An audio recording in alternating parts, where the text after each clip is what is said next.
നമസ്കാരം. എല്ലാവർക്കും ഈശ്വരാനുഗ്രഹം കിട്ടട്ടെ എന്ന് പ്രാർത്ഥിച്ചുകൊണ്ട് എല്ലാവരെയും ഞാൻ ഈ വീഡിയോയിലേക്ക് സ്വാഗതം ചെയ്യുന്നു. ഞാനിന്ന് ഈ വീഡിയോയിൽ പറയുന്ന വിഷയം മകീരം നക്ഷത്രക്കാർ മുൻജന്മത്തിൽ ആരായിരുന്നു എന്നാണ്. ഓരോ നക്ഷത്രക്കാരുടെയും മുൻജന്മ കാര്യങ്ങൾ ഞാൻ ഓരോരോ വീഡിയോയിൽ ഇടുന്നുണ്ട്. ഇപ്പോൾ മകീര നക്ഷത്രക്കാരുടെ വീഡിയോ ആണ് ഞാൻ ഇടുന്നത്.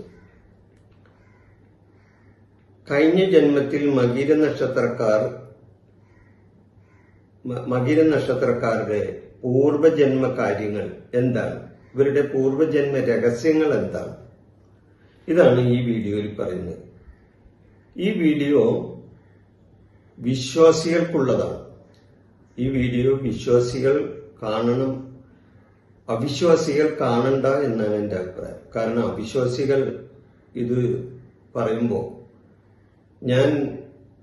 അതായത് ഈ അന്ധവിശ്വാസം അല്ലെങ്കിൽ അതേപോലെയുള്ള മറ്റു ചില അവിശ്വാസങ്ങളെല്ലാം പ്രചരിപ്പിക്കാൻ വേണ്ടി പറയുന്ന ഒരു കാര്യമാണ് എന്ന് പറയും. ഞാൻ അന്ധവിശ്വാസം പ്രചരിപ്പിക്കുന്ന ആളായിട്ട് തന്നെ മുദ്ര കുത്തും.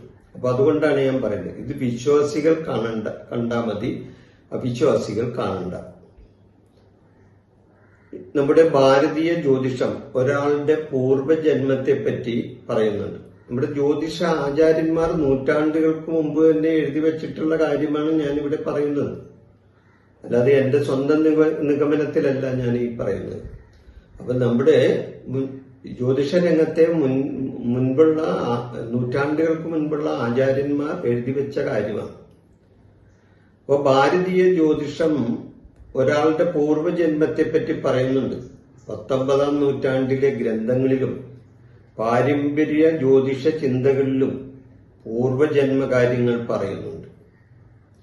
ഒരാളുടെ ജാതകത്തിൽ 9-ാം ഭാവം കൊണ്ടും 5-ാം ഭാവം കൊണ്ടും 12-ാം ഭാവം കൊണ്ടും ഒരാളുടെ പൂർവ്വജന്മത്തെ പറ്റി ചിന്തിക്കാവുന്നതാണ്. 5-ാം ഭാവം പൂർവ്വപുണ്യഭാവമാണ്. 9-ാം ഭാവം അതും പൂർവ്വപുണ്യഭാവമായി കാണാം.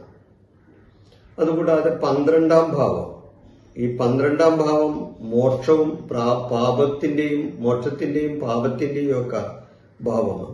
അപ്പൊ ഇത് മൊത്തത്തിൽ കണക്കൂട്ടി നോക്കിയാൽ ഓരോരുത്തരുടെയും അവരുടെ മുൻജന്മ കാര്യങ്ങൾ ഈ ഭാവം കൊണ്ട് നമ്മൾക്ക് മനസ്സിലാക്കാവുന്നതാണ്. ജ്യോതിഷത്തിൽ സാമാന്യമായി ബുദ്ധിയുള്ളവർക്ക് എല്ലാവർക്കും ഇതറിയാൻ പറ്റാവുന്ന ഒരു കാര്യവും കൂടിയാണ്.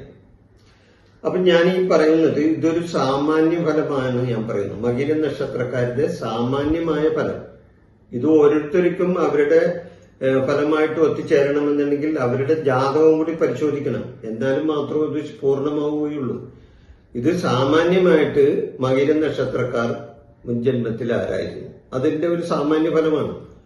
നമ്മുടെ വ്യക്തിപരമായ കാര്യങ്ങൾ അറിയണമെന്നുണ്ടെങ്കിൽ നമ്മുടെ ജാതകം കൂടി പരിശോധിച്ചിട്ട് അവരുടെ 5-ാം ഭാവം 9-ാം ഭാവം ഗ്രഹനിലയിലെ 5-ാം ഭാവം 9-ാം ഭാവം 12-ാം ഭാവം കൂടി കണക്കൂട്ടിയിട്ട് വേണം ഈ കാര്യം ചിന്തിക്കാൻ. ഇത് ഞാൻ പ്രത്യേകം പറയുന്നത്.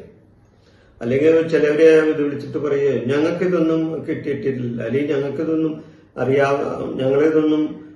അറിയാത്ത കാര്യമാണല്ല, ഇങ്ങനെയൊക്കെ പറഞ്ഞു കഴിഞ്ഞാൽ എങ്ങനെയാണ് ശരിയാവുന്ന ചിലർ കമന്റ് ഇട്ടെന്ന് വരും. കാരണം അതുകൊണ്ടാണ് ഞാനിത് ഈ പറയുന്നത്.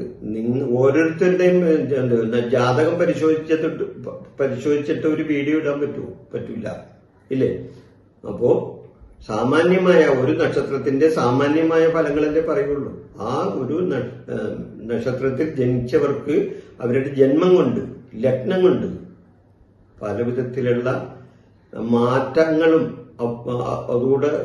അതുകൂടാതെ അവരുടേതായ ഈ വീഡിയോയിൽ പറയുന്ന കാര്യങ്ങൾക്ക് ചിലപ്പോൾ വിപരീതമായി തന്നെ ചില കാര്യങ്ങൾ വന്ന് സംഭവിക്കാനും സാധ്യതയുണ്ട്. ഇത് കോമൺ ആയിട്ടുള്ള കാര്യമായിട്ട് ചിന്തിച്ചാൽ മതി. അപ്പൊ അതുകൊണ്ടാണ് ഞാൻ പറഞ്ഞത് ഇതൊരു സാമാന്യ ഫലമാണ് പറയുന്നത്. ഇതിൽ കൂടുതൽ കാര്യങ്ങൾ അറിയണമെങ്കിൽ ഒരാളുടെ ജാതക പരിശോധന നടത്തുകയും അതിലെ ഭാവങ്ങളെയും അതിൽ നിൽക്കുന്ന ഗ്രഹങ്ങളെയും മനസ്സിലാക്കി പറഞ്ഞാലേ ഈ ഫലം പൂർണ്ണമാവുകയുള്ളൂ എന്ന് ഒരിക്കൽ കൂടി ഞാൻ പറയാം. ഒരു വ്യക്തിയുടെ ജാതകത്തിലെ ഗ്രഹനിലകളിൽ പ്രത്യേകിച്ച് വേഴത്തിന്റെയും കേതുവിന്റെയും ഒക്കെ സ്ഥാനങ്ങൾ നമ്മൾ നോക്കണം. എന്നാലേ ഇതിന് കൃത്യത വരികയുള്ളൂ. അതുകൂടാതെ ഈ വീഡിയോ നിങ്ങളൊന്ന് മുഴുവനായി കാണാൻ ശ്രമിക്കണം. ഈ വീഡിയോ കുറച്ച് സ്കിപ്പ് ചെയ്ത് പോയി കണ്ടാൽ ഇത് മുഴുവനും നിങ്ങൾക്ക് മനസ്സിലാകില്ല. അതുകൊണ്ടാണ് പൂർണ്ണമായി കാണണമെന്ന് പറയുന്നത്. അതുകൂടാതെ എൻ്റെ ഈ ചാനൽ നിങ്ങളൊന്ന് സബ്സ്ക്രൈബ് ചെയ്യണം. ചെയ്യാത്തവരുണ്ടെങ്കിൽ ഒന്ന് സബ്സ്ക്രൈബ് ചെയ്യണം, ഒന്ന് ലൈക്ക് ചെയ്യണം, ഒന്ന് മറ്റുള്ളവർക്ക്, നിങ്ങളുടെ ബന്ധുക്കൾക്കോ സുഹൃത്തുക്കൾക്കോ ഒന്ന് ഷെയർ ചെയ്ത് കൊടുക്കുകയും വേണം. കാരണം അവരുടെയും നക്ഷത്രങ്ങൾ ഞാൻ പറയുന്നുണ്ട്, ഓരോരുത്തരുടെയും നക്ഷത്രങ്ങൾ ഇതിൽ ഞാൻ പറയുന്നുണ്ട്. അതുകൊണ്ടാണ്. അപ്പൊ നമ്മൾ വിഷയത്തിലേക്ക് കടക്കാം. അപ്പൊ മകീര നക്ഷത്രക്കാർ, നമ്മുടെ വിഷയം മകീര നക്ഷത്രക്കാർ കഴിഞ്ഞ ജന്മത്തിൽ ആരായിരുന്നു എന്നാണ് നമ്മുടെ വിഷയം.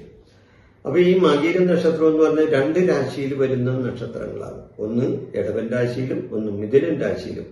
മകീരം പകുതി ഇടവൻ രാശിയിലും മകീരത്തിന്റെ ബാക്കി പകുതി മിഥുനൻ രാശിയിലും നിൽക്കുന്നു. ഇടവൻ രാശിയിലേക്ക് 5-ാം ഭാവം കന്നിയും, ഇടവൻ രാശിക്കാർക്ക് 5-ാം ഭാവം കന്നിയും 9-ാം ഭാവം മകരവും 12-ാം ഭാവം മേടവുമാണ്. ഞാൻ പറയില്ലേ 5, 9, 12 ഈ ഭാവങ്ങൾ കൊണ്ടാണ് നമ്മൾ ഇത് ചിന്തിക്കുന്നത്. അതേപോലെ തന്നെ മിഥുനൻ രാശിക്ക് 5-ാം ഭാവം തുലാവും, 9-ാം ഭാവം കുംഭവും 12-ാം ഭാവം ഇടവുമാണ്.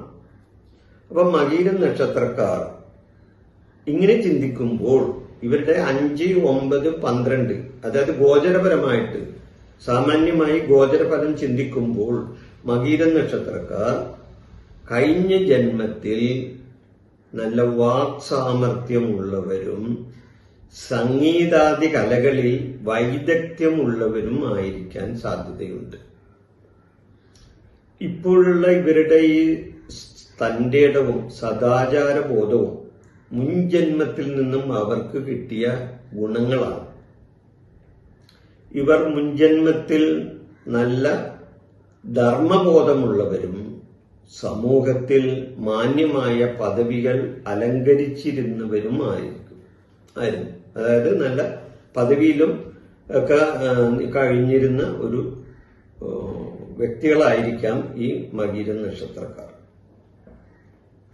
സമൂഹത്തിൽ മാന്യമായ സ്ഥാനം വഹിച്ചിരുന്നവരും ആയിരിക്കാം. മാത്രമല്ല ഇവരുടെ 5-ാം ഭാവം കൊണ്ട് ചിന്തിച്ചാൽ അത് കന്നിരാശി, ഇവർ കലയിലും കണക്കിലും വിദഗ്ധരായിരുന്നു എന്ന് വേണം കണക്കാക്കാൻ. കന്നി അതാണല്ല രാശി, കലയിലും, അതുകൂടാതെ കലയിലും അതേപോലെ കണക്കുകൂട്ടൽ, അത് 2 കന്നിരാശി എന്ന് പറഞ്ഞാൽ ബുധന്റെ രാശിയാണ്. അപ്പൊ ബുധൻ ആരാണ്? കലയുടെ ആളാണ്, അതോടൊപ്പം തന്നെ കണക്കുകൂട്ടലുകളുടെ രാജാവും കൂടിയാണ്. അപ്പൊ കലയിലും കണക്കുകൂട്ടലുകളിലും വിദഗ്ധരായിരുന്നിരിക്കാം ഇവർ. ഇവരുടെ 9-ാം ഭാവം ശനിയുടെ രാശി ആയതിനാൽ ഇവർ മുൻജന്മത്തിൽ നല്ല കഠിനാധ്വാനികളായിരുന്നിരിക്കാനും സാധ്യതയുണ്ട്. ഇവരുടെ 12-ാം ഭാവം കൊണ്ട് ചിന്തിക്കുകയാണെങ്കിൽ, അതായത് മോക്ഷസ്ഥാനം, അതുകൊണ്ട് ചിന്തിക്കുകയാണെങ്കിൽ ഇവർ കഴിഞ്ഞ ജന്മത്തിന്റെ അവസാനത്തിൽ ഭൗതികമായ സുഖങ്ങൾ ഉപേക്ഷിച്ച് ആത്മീയതയിലേക്ക് തിരിഞ്ഞവരും ആയിരിക്കാൻ സാധ്യതയുണ്ട് ഇവർ. അപ്പൊ അങ്ങനെ ചുരുക്കി പറഞ്ഞാൽ ഈ മകീര നക്ഷത്രക്കാർ കഴിഞ്ഞ ജന്മത്തിൽ, അതല്ല നമ്മുടെ വിഷയം, ഇപ്പൊ ചുരുക്കി പറഞ്ഞാൽ മകീര നക്ഷത്രക്കാർ കഴിഞ്ഞ ജന്മത്തിൽ കലാകാരന്മാരും അതുമല്ലെങ്കിൽ വാഗ്മികളോ, ഇനി അതുമല്ലെങ്കിൽ പാരമ്പര്യ ചികിത്സാരംഗത്തെ വൈദ്യന്മാരോ, നല്ല ഉപദേശികളോ, അത് മറ്റുള്ളവർക്ക് ഉപദേശം കൊടുത്ത് അവരെ നേർവഴിക്ക് നടത്തുന്ന ആളോ, നല്ല ഉപദേശികളും, അതുമല്ലെങ്കിൽ നല്ല തറവാട്ട് വീട്ടിലെ കാര്യസ്ഥന്മാരോ, പുരാണ ഗ്രന്ഥങ്ങൾ കൈകാര്യം ചെയ്തിരുന്നവരോ ആകാനാണ് സാധ്യത കൂടുതൽ. ഈ സാമാന്യമായ, അതായത് മകീര നക്ഷത്രക്കാരുടെ ഈ 9-ാം ഭാവം കൊണ്ടും 5-ാം ഭാവം കൊണ്ടും 12-ാം ഭാവം കൊണ്ടൊക്കെ ഇവരെ ചിന്തിച്ചു വരുമ്പോൾ ഇവരിങ്ങനെയുള്ള ഒരു ജീവിതം മുൻജന്മത്ത് നയിച്ചിരുന്നവരാണ് എന്നാണ് നമുക്ക് അനുമാനിക്കാൻ സാധിക്കുന്നത്. ഈ വീഡിയോ ഞാനിവിടെ അവസാനിപ്പിക്കുകയാണ്. ഇതിൽ നിങ്ങളുടെ അഭിപ്രായങ്ങൾ കമന്റുകളായി രേഖപ്പെടുത്തണമെന്ന് ഞാൻ വിനീതമായി അഭ്യർത്ഥിക്കുകയാണ്. എല്ലാവർക്കും നന്ദി, നമസ്കാരം. എൻ്റെ ഈ ജ്യോതിഷ പ്രോഗ്രാം നിങ്ങൾക്ക് ഇഷ്ടപ്പെട്ടാൽ ഇത് സബ്സ്ക്രൈബ് ചെയ്യാനും ലൈക്ക് ചെയ്യാനും ബെൽ ബട്ടൺ അമർത്താനും മറക്കരുത്.